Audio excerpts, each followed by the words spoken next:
पाकिस्तान में शायद ही कोई रास्ता ताऊबट जैसा हो, जहां हर मोड़ पर लगता है गाड़ी रोककर बस मंजर देखते रहो। नीलम वैली जाकर अगर आपने ताऊबट नहीं देखा तो समझें आपने आधा कश्मीर ही नहीं देखा। मैंने पाकिस्तान में बहुत सफ़र किया है, लेकिन ताऊबट का रास्ता आज भी दिमाग से नहीं निकलता। ये रास्ता इतना खूबसूरत है कि बंदा मंजिल भूल जाता है। ये वो रोड है जहाँ एक तरफ ख़तरनाक खाई और दूसरी तरफ जन्नत जैसे मनाजिर हैं। ताऊबट के रास्ते पर जहाँ बाइक भी जा सकती है, जीप भी जा सकती है और गाड़ी भी। रास्ते में इतनी ज़्यादा खूबसूरती है कि अगर आपके लाखों रुपए भी लग जाएं तो आप देखकर कहेंगे कि पैसे पूरे हो गए। हमने अपने सफ़र का आगाज़ केरन से किया। केरन बिल्कुल LOC पर मौजूद है। लाहौर, इस्लामाबाद या कहीं से भी आपकी गाड़ी यहाँ तक आसानी से आ सकती है, इसलिए आप बेफिक्र होकर आ सकते हैं। तो नीलम वैली के वो मकाम जहाँ पर टूरिस्ट ज़्यादातर जो है वो नहीं रुकता। ये देखें, ये यहाँ की लोकल बस है और यहाँ पे ये सामने इतनी बड़ी आबशार आ रही है। सामने उस तरफ जा तो नहीं सकते, यहीं से हम इसकी वीडियोज़ और तस्वीर लेते हैं। जहाँ बजा इस तरह की बेशुमार आबशार जो है रास्ते के अंदर आती हैं। सड़क भी देखें इसकी कितनी खूबसूरत है, कोई भी गाड़ी आप यहाँ पे आराम से लेके आ सकते हैं। केरन से आगे दवारियाँ आता है, जहाँ से रत्ती गली का रास्ता जाता है। ये रास्ता जून में ही खुलता है। दवारियाँ से आगे मेन पॉइंट तो शारदा ही है, लेकिन इससे पहले दो धुनियाल, दसोट और इसके अलावा भी छोटे छोटे गांव आते हैं। हसीन मनाजिर देखने के लिए जिधर चाहें ब्रेक लगा सकते हैं। सरसब्ज़ पहाड़ों को काट कर बनाई गई इस सड़क पर सफ़र करना ही असल मज़ा है। कहीं दरियाए नीलम खाई में चला जाता है तो कहीं बिल्कुल सड़क के लेवल पर आ जाता है। इस जगह का नाम है जी मंडकरो। हमने वैसी सड़क के ऊपर भी गाड़ी लगाई है। रास्ते में हमें ये मेडोज़ बड़ी खूबसूरत लगी थी। तो यहाँ पर भी होटल वगैरह आपको मिल जाते हैं। वैसे रात को रहने के लिए थोड़ा सा आगे बाज़ार है, लेकिन ये मेडोज़ जो है ना वो बहुत ही कमाल का नज़ारा जो है वो पेश कर रही है। चारों तरफ ये देखें ऊपर ग्रीन कलर के पहाड़ हैं और दरमियान के अंदर दरिया होके जा रहा है यहाँ से, और दरमियान में चलते हुए जानवर यहाँ बड़ा अच्छा और ख़ूबसूरत जो है वो नज़ारा देते हैं। और आपको नीलम वैली की असल खूबसूरती जो है वो आपके ही इलाकों में अपर नीलम के अंदर ही मिलती है, बजाय इसके कि होटलों के अंदर उन जगहों पर रहें आप जहाँ पर बहुत ज़्यादा रश होता है। आप ऐसी जगह पे आकर रहें जहाँ आपको इस तरह की नेचर मिलेगी। यहाँ होटल साथ मिल जाएंगे, ऐसे नहीं है कि नहीं है। जो पर्सनल आना चाह रहे हैं वो तो खुद भी आराम से अरेंज कर सकते हैं। ये थोड़ा सा आगे मंडकरो है, उससे आगे वादी होटल है, बड़ा खूबसूरत बड़ा अच्छा होटल भी मौजूद है यहाँ पर, और हल्के होटल भी आपको मिल जाते हैं। तो हर किस्म की सहूलत यहाँ पर आपको मिलती है, जिसमें खूबसूरती भी आती है, नेचर भी आती है और फैसिलिटी भी आती है। यहाँ पे माशाल्लाह कितनी ज़्यादा खूबसूरती, यहाँ पे दरिया नीलम चौड़ा होना शुरू हो जाता है और दरिया के साथ ही ऊपर ये मकान बने हुए हैं। तय दर तय यहाँ पर मकान बने हुए हैं, यानी एक की छत है तो एक का सहन है वो। ये भी ये देखें बिल्कुल की मस्जिद यहाँ पे आई है, टोटल लकड़ी के अंदर बनी हुई है। ये जो कश्मीर की असल सकाफ़त है आपको इन इलाकों के अंदर आके मिलती है। अभी मई है, 2 मई है, तो टोटल सारे पहाड़ जो हैं सरसब्ज़ हो चुके हैं। यहाँ पे बहार का मौसम जो है तकरीबन गुज़र गया और अभी जारी है, बल्कि ख़त्म नहीं हुआ। और वो ऊपर आखिर पे जो पहाड़ नज़र आ रहा है उसके ऊपर थोड़ी भी उसकी टॉप के ऊपर बर्फ़ बाकी है, बाकी नीचे वाले पहाड़ जो हैं वो ग्रीन हो गए हैं। ये देखें यहाँ पे लकड़ी का काम जो है वो बहुत ज़्यादा होता है और इसी से ही मकान और दुकानें और सारी चीज़ें जो है वो बनाई गई। हमने अपना सफ़र शुरू किया था केरन से और हम जा रहे थे इस वक्त ताऊबट की तरफ, लेकिन जाते जाते आपको एक रास्ते में एक ऐसा होटल दिखाता हूँ जो बहुत ही ज़बरदस्त लोकेशन पे मौजूद है, शारदा से पहले और केरन के बाद है। ये मेरी बैक साइड के ऊपर मौजूद है जनाब बेहतरीन वादी होटल। ये एक अच्छा डीलक्स और अच्छी कैटेगरी का होटल है और इसकी लोकेशन की तो क्या ही बात है, कमाल की ज़बरदस्त इसकी लोकेशन है, दरियाए नीलम के साथ है और चारों तरफ इसके जो है ग्रीन व्यू है। स्विट्ज़रलैंड ही लगता है। आप बिल्कुल आप बैक साइड के ऊपर देखें तो बाकियों की कंस्ट्रक्शन मुख्तलिफ है, इस होटल की जो कंस्ट्रक्शन है वो ज़रा मुख्तलिफ है। आइए आपको दिखाता हूँ। हर कमरे से जो है इस होटल का व्यू इंतहाई शानदार और कमाल का आता है। ये देखें सिटिंग एरिया से बाहर भी यानी हर लॉबी के साथ बाहर टेरेस मौजूद है और टेरेस के साथ ही आपको जो देखने को मिलता है वो कमाल का नज़ारा है। ये सामने दरियाए नीलम जो है वो बह रहा है, ऊपर आपको चारों तरफ इसके ग्रीन पहाड़ नज़र आते हैं। आपको लगेगा ही नहीं कि आप नीलम वैली के अंदर है कि स्विट्ज़रलैंड के अंदर है। इतना खूबसूरत इन्होंने होटल बनाया है और जगह तो वैसे ही बड़ी प्यारी है। यानी आपको नेचर के अंदर अगर फैसिलिटी चाहिए तो आपको ये बड़ी ज़बरदस्त ऑप्शन मिल जाती है। वादी होटल क्रॉस करते ही हमें नज़ारे मिलने शुरू हो जाते हैं। सामने पहाड़ पर बंदरों का गोल बैठा है। पहली दफ़ा मुझे नीलम वैली में बंदर नज़र आए हैं। इनकी शक्ल बड़ी मासूम लगती है। ये बड़ी दूर बैठा छुप छुप कर उल्टा हमें ही देख रहा है। वादी होटल से शारदा तक कम ही फासला है। शारदा यहाँ का सबसे बड़ा सयाहती मरकज़ है। अगर आपने रश से हटकर होटल लेना है तो वादी होटल लें, वरना शारदा में तो आपको होटल और रश दोनों मिल ही जाएंगे। पहले सड़क सिर्फ शारदा तक बनी थी, लेकिन अब यह सड़क आगे तक बन गई है। अभी भी कहीं कहीं ख़राब पैचेस मौजूद हैं जिन पर काम हो रहा है। शारदा से केल जाना पहले एडवेंचर सफ़र हुआ करता था और सिर्फ 4x4 जीप ही यहाँ जा सकती थी, मगर अब यहाँ सड़क बन गई है। फिर भी कुछ रास्ता कच्चा होने के बावजूद भी गाड़ियाँ केल तक जा सकती हैं। सबसे ख़राब जगह केल सेरी की थी, जो अब पुल बन चुका है और कुछ ही दिनों में फ़आल हो जाएगा। शारदा से केल के रास्ते में आबशारें ही आबशारें मिलती हैं। इनमें सबसे मशहूर आबशार मार्गला आबशार है। रास्ते में बर्फ़ के दीवानों को ग्लेशियर्स भी नज़र आते हैं। सामने नज़र आने वाला ग्लेशियर दरिया के पार है, जिसे सिर्फ आप देख सकते हैं, और ये ग्लेशियर अभी 1 से 2 माह तक भी सरवाइव कर जाएगा। पूरे रास्ते के अंदर नीलम वैली के अंदर जितनी आबशारें मिलती हैं आपको इंतहाई खूबसूरत मिलती हैं। ये तो देखें ना, एक और ज़बरदस्त है पूरे पानी से गिरता हुआ झरना यहाँ पे आ रहा है। तय धरता है नीचे, जब पानी गिरता है तो वो बिल्कुल दूध की तरह गिरता हुआ लगता है, सफ़ेद रंग का। अभी पीछे जो हमारी गुजरी है वो मार्गला वाटरफॉल है। वहाँ पे इंसानी शक्ल की एक संगलाख पहाड़ भी है, चट्टान भी है। ये देखें नीचे टरबाइन भी लगी हुई है। वीडियो बनाता, ये देखें सामने फ़हीम भाई जो है वो पानी भरने गए हैं। पानी की यहाँ के कोई कमी नहीं है।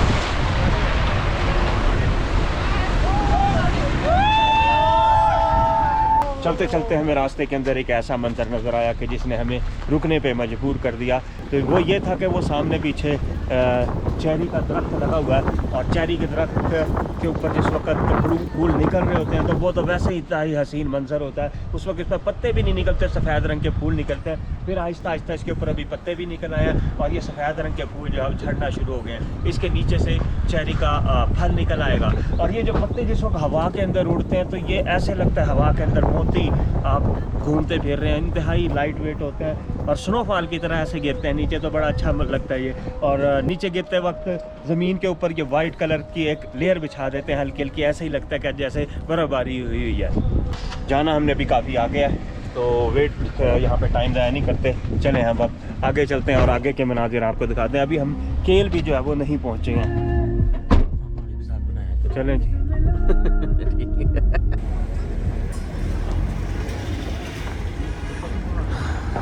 लो, जैसे ही हम लोग केल पहुँचे हैं तो यहाँ काफ़ी ज़्यादा रश लगा हुआ है। तो अब ये जो टूरिस्ट डेस्टिनेशन काफ़ी कई साल पहले डिस्कवर हुई थी, इस वक्त तक यहाँ पर इतनी ज़्यादा अब वायरल हो चुकी है कि यहाँ पे तिल भरने की जगह नहीं है। दूर दूर तक गाड़ियाँ ही गाड़ियाँ लगी हुई हैं। देख, केल का पुलिस स्टेशन आ गया, और एक राइट साइड के ऊपर हम ऊपर जाते हैं तो यहाँ पे अडंकेल का गाँव है, उसके लिए सारे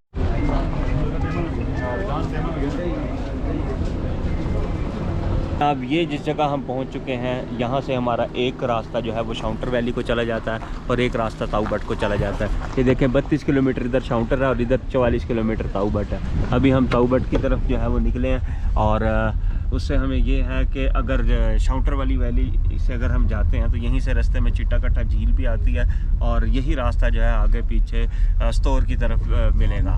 तो गिलगित सकर्दू भी आपको बहुत ज़्यादा शॉर्ट हो जाएगा। इधर से शाउंटर से निकलेंगे आप स्तौर से देवसाई चिलम से होते हुए चिलम और देवसाई से होते हुए आप सकर्दू चले जाएंगे। बहुत ज़्यादा शॉर्ट आपको ये वाला रास्ता जो पड़ेगा अगर जब बन जब केल से आप लोग आगे निकलते हैं तो ताऊबट की जो सड़क है थोड़ी देर के बाद बिल्कुल ठीक हो जाती है। बेहतरीन किस्म की जो है वो सड़क बनी हुई है। ऐसे नहीं है कि डबल सड़क हो, लेकिन क्रॉसिंग आराम से हो जाती है किसी भी गाड़ी की। और ये वाले जो नज़ारे हैं ना, ये बहुत ज़्यादा कमाल के होते हैं। दोनों तरफ आपके ऊंचे ऊंचे पहाड़ हैं, सरसब्ज पहाड़ हैं, और दरियाए नीलम यहाँ ज़रा अजीब सी किस्म की खूबसूरती मज़ीद निखर के सामने आता है। और यहाँ पे आपको जंगल जो है वो बहुत ज़्यादा हमें थोड़ी थोड़ी देर बाद नज़र आता है और ज़्यादा घना नज़र आता है। नेचुरल ब्यूटी केल तक तो आपने देखा था कि इतनी ज़्यादा गाड़ियों पे गाड़ियाँ लगी हुई थी, तो रश ही रश पड़ गया हुआ केल में, अड़ंकेल में। लेकिन ताऊबट के अंदर अभी ऐसा नहीं है। यहाँ पे आपको रास्ते में बेतहाशा आबशारें रास्ते में नज़र आती है। ये एक और आबशार नज़र आई है सामने जाके, मैं अभी आपको दिखाता हूँ। तो दरियाए नीलम के नज़ारे भी हैं, जंगल के भी हैं, पहाड़ के भी हैं, सब्ज़े के भी हैं, और आबशारों के भी। आबशारों पे कुछ लोग रुके हुए हैं, जीप ज़्यादा आती हैं, आबशार दिखाते हैं। हाँ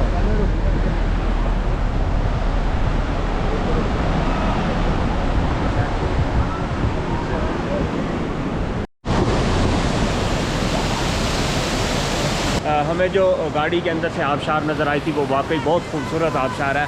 ये देखें कि पहाड़ों के ऊपर से काफ़ी बड़ा पानी जो है वहाँ से नीचे की तरफ गिर रहा है, और यहाँ पर सड़क के अंदर उसने काफ़ी ज़्यादा पानी खड़ा कर दिया है।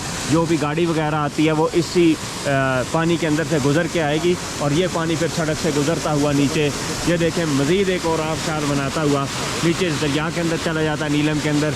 वो ऊपर का जो मंज़र है वो भी बहुत ज़बरदस्त लग रहा है। जब बादल आए हुए हैं ना, वो इस जगह को और ज़्यादा खूबसूरत कर देते हैं, निखार देते हैं। नीलम वैली के अंदर जो सबसे मज़ेदार और एक्सट्रीम पॉइंट है वो ताऊबट के रास्ते ही है। इसकी मंजिल तो है ही हसीन, लेकिन जो इसका रास्ता है वो बहुत ही खूबसूरत रास्ता है।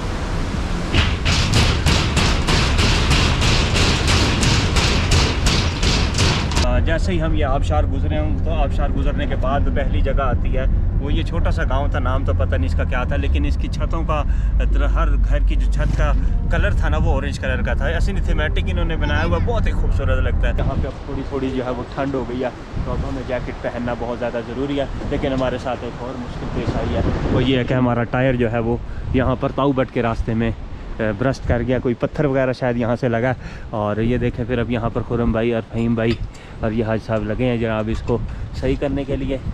चलो जी, अब इन रास्तों के अंदर आपको खुद ही पाना लगाना पड़ता है, खुद ही टायर चेंज करना पड़ता है। यहाँ पर दूर अफ्तादा इलाकों में दुकानें तो मिलेंगी, लेकिन वो कहीं शहरी इलाकों के अंदर ही आपको नज़र आती हैं।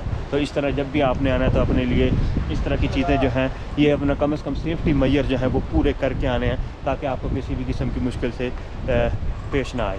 ये लोग इतने ज़रा गाड़ी सही करते हैं। देखें मुझे एक चीज़ सामने नज़र आई है, वो पुल यार, ये सस्पेंशन पुल माशाल्लाह बहुत खूब।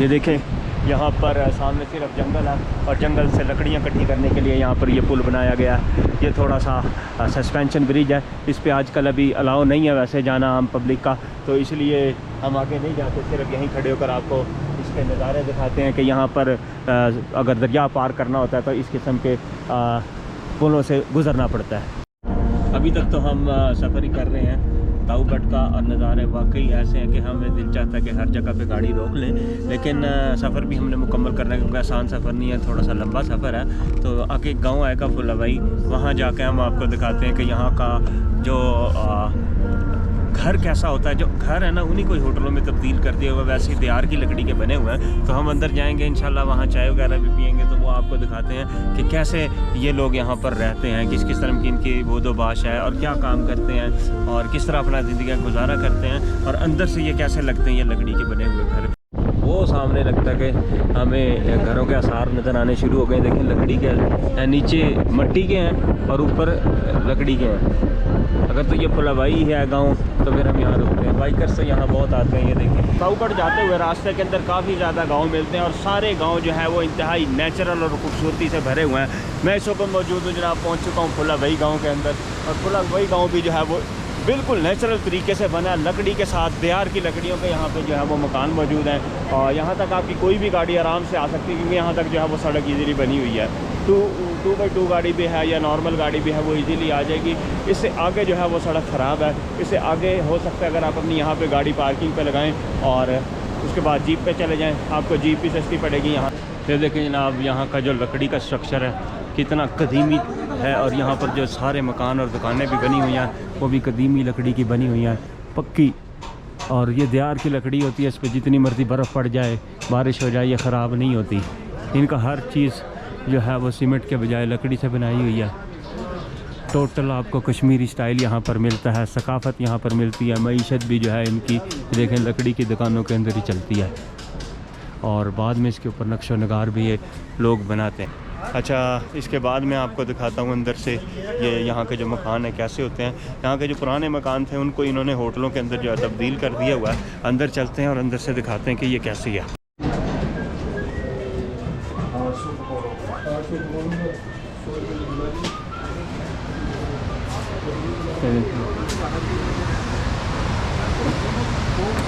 जी आप साहब ये देखें जी, अंदर के जो मकान है वो भी ज़ाहिरी बात है वो बाहर लकड़ी है, तो अंदर भी टोटल लकड़ी इसका इस्तेमाल हुआ लकड़ी का। ये होटल है और इसके अंदर भी रहने की जगह मौजूद है, लेकिन जो रहने की जगह वो बिल्कुल नॉमिनल सी है। ये गद्दे बिछाए हुए हैं लकड़ी के कमरों के अंदर, छोटे छोटे केबिन है लकड़ी के। और ऊपर चलते हैं।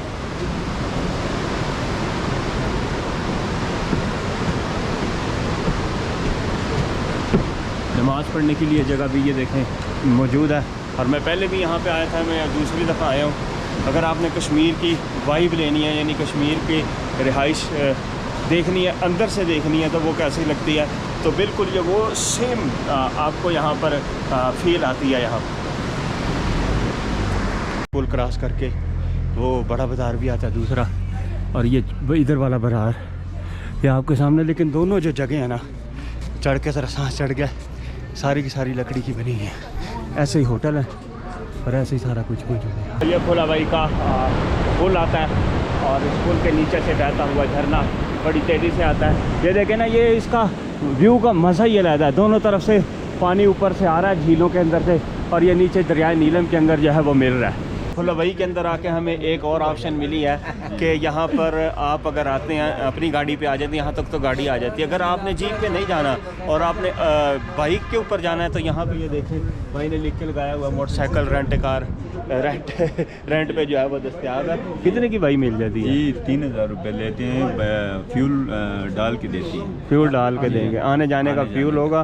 ताऊबट से आगे बाला तक है, उसके आगे तो रास्ता ही कोई नहीं है। जी जी रास्ता ही कोई नहीं। हाँ, बस यहाँ तक जाती है। तो जो तो विद फ्यूल है, जो हजरात तो शौकीन है बाइक पे एडवेंचर करने का, वो यहाँ से आके ये बाइक ले सकते हैं। नंबर मैं ये दिखा रहा हूँ आपको, ये स्क्रीन के ऊपर आ रहा होगा नंबर, अपना बता भी दें। जी 8135 238 0355 81 35 238। इसको तो शौक है बाइक पे टूर करने का, तो वो यहाँ आके टक शॉप भी है यहाँ पे। नाम शहजाद भाई से रब्ता करें, नंबर देख लिया शॉप है और ये बाइक और बाइक ले रेंट पे और जाएं। वो क्या एडवांस लेंगे? फोटोकॉपी, शनाख्ती कार्ड? जी जी शनाख्ती कार्ड ले लेंगे। अच्छा, बस आपके पास शनाख्ती कार्ड होना चाहिए, वो होगा, वो रख के ज़मानत के तौर पे आपको। जब यहाँ से हमारा सफ़र भोलाबाई से आगे जीप के अंदर होगा, क्योंकि आगे आप देख सकते हैं कि रोड जो है वो नहीं है, कच्चा रास्ता है, ज़्यादा मुश्किल नहीं है, लेकिन थोड़ी बहुत चढ़ाइयाँ आती हैं, कीचड़ होता है, जिसकी वजह से गाड़ी आपकी डैमेज हो सकती है। उससे बेहतर आप भोलाबाई आएँ और यहाँ से आके अपनी ये जो जीप करा लें। ये देखें जनाब, यहाँ से आके जो ये रोड है ताऊबट की काफ़ी ज़्यादा चौड़ी करते जा रहे हैं। तो इसका मकसद यही है कि यहाँ पे अभी इसी साल उम्मीद की जा रही है कि इंशाल्लाह ये रोड जो है वो मुकम्मल बन जाएगी। जब ये रोड मुकम्मल बनेगी तो यहाँ से किसी भी किस्म की गाड़ी जो है वो ईजीली गुजर। लो जी, केरन से जब हम केल से निकलते हैं ताऊबट की जानिब, तो ये तकरीबन 40 किलोमीटर लंबा रास्ता है। और इसके रास्ते के अंदर आपको हर थोड़ी देर के बाद खूबसूरत मकामात तो मिलते हैं, लेकिन आबादी भी आती है रास्ते में। जो आबादी आती है वो मुख्तलिफ यहाँ पर गाँव बसते हैं। ये हमारे साथ जाकिर साहब मौजूद हैं, यहाँ के जो जीप ड्राइवर हैं। इनसे हम पूछते हैं कितने यहाँ पर गाँव आते हैं। सबसे पहले तो ये जो गांव है जिधर से आप जा रहे हैं, ये गांव मरनाड नाम से पुकारते हैं इसको। दूसरा इससे आगे सावनाड, उससे आगे सरदारी, शोनदास, हलमत। अच्छा, यानी 6-7 गांव हैं जी। और उससे पहले कितने गांव हैं? ये केल से लेके फुलवाई तक? केल से लेके फुलवाई तक, केल से पीछे मच्छल आ गया, हाँ जी, चंद्रसेरी, जनवई, फुलवाई।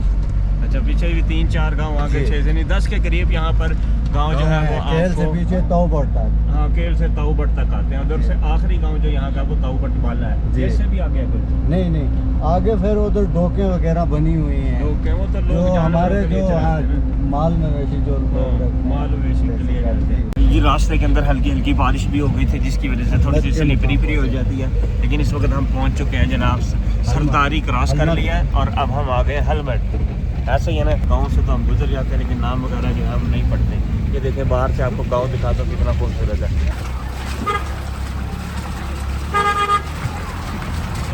आप कहने के तर्ज ज़िंदगी है वो बहुत ज़्यादा मुख्तलिफ है। यहाँ से लकड़ी के सारे मकान बने हुए हैं और मिट्टी के बने हुए हैं और ठंड काफ़ी ज़्यादा होती है, तो जिसकी वजह से यहाँ पर लकड़ी जो है इनको काफ़ी गर्म रहने में मदद देती है। देखें ना, एक और मकान आया हुआ है जो बिल्कुल ही लकड़ से बना हुआ है और ये नीचे जो है ये सिर्फ मकान नहीं है, ये पंचक्की इसके अंदर लगाई गई है। कोई आगे कोई और पंचक्की अगर आती है तो वो भी मैं आपको साथ दिखाऊँगा। कश्मीर की बुदबाश मुख्तलिफ है।